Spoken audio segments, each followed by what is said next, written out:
I found out some interesting stuff while I was looking into the failures at the Lincoln Memorial Reflecting Pool.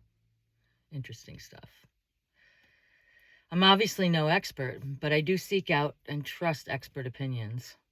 There are coding forensics engineers actively investigating the site as we speak, the most prominent being Sika Corporation.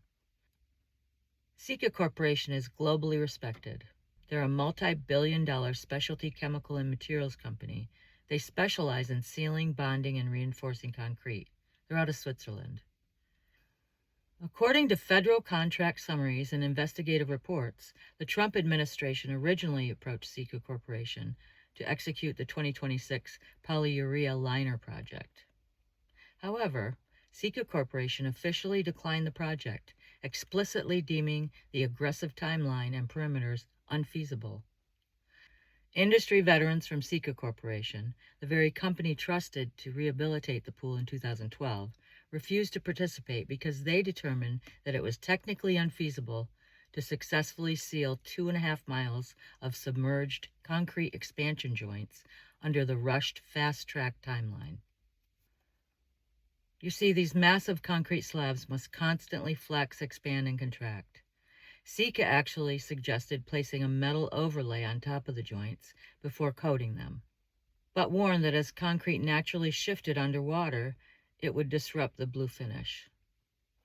Instead of heeding the warning, the administration bypassed standard bidding to award the non-competitive contract to a Virginia-based firm called Atlantic Industrial Coatings, using a spray-on product from Rhino Linings.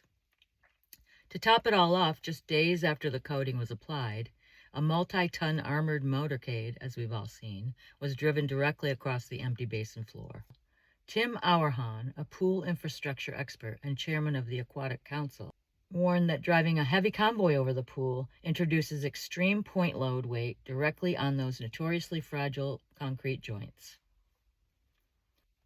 Ravi Kurani, the president of Standard Water Corporation, broke down the damage. He explained that driving heavy vehicles on top of a fresh commercial pool coating before it cures completely ruins the bond. When you look at the evidence, many different factors came together to create a perfect recipe for disaster.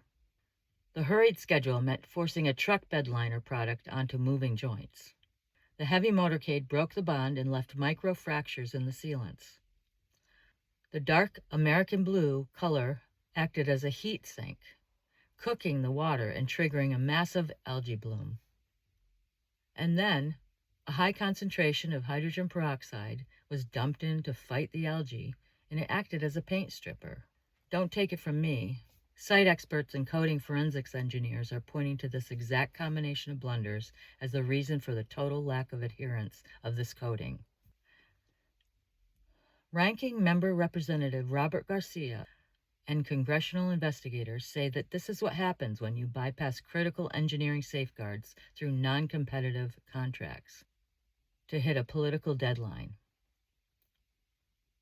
Sika Corporation walking away is the ultimate proof that this timeline was impossible. We need to use our noggins, folks. Keep researching and learning every day.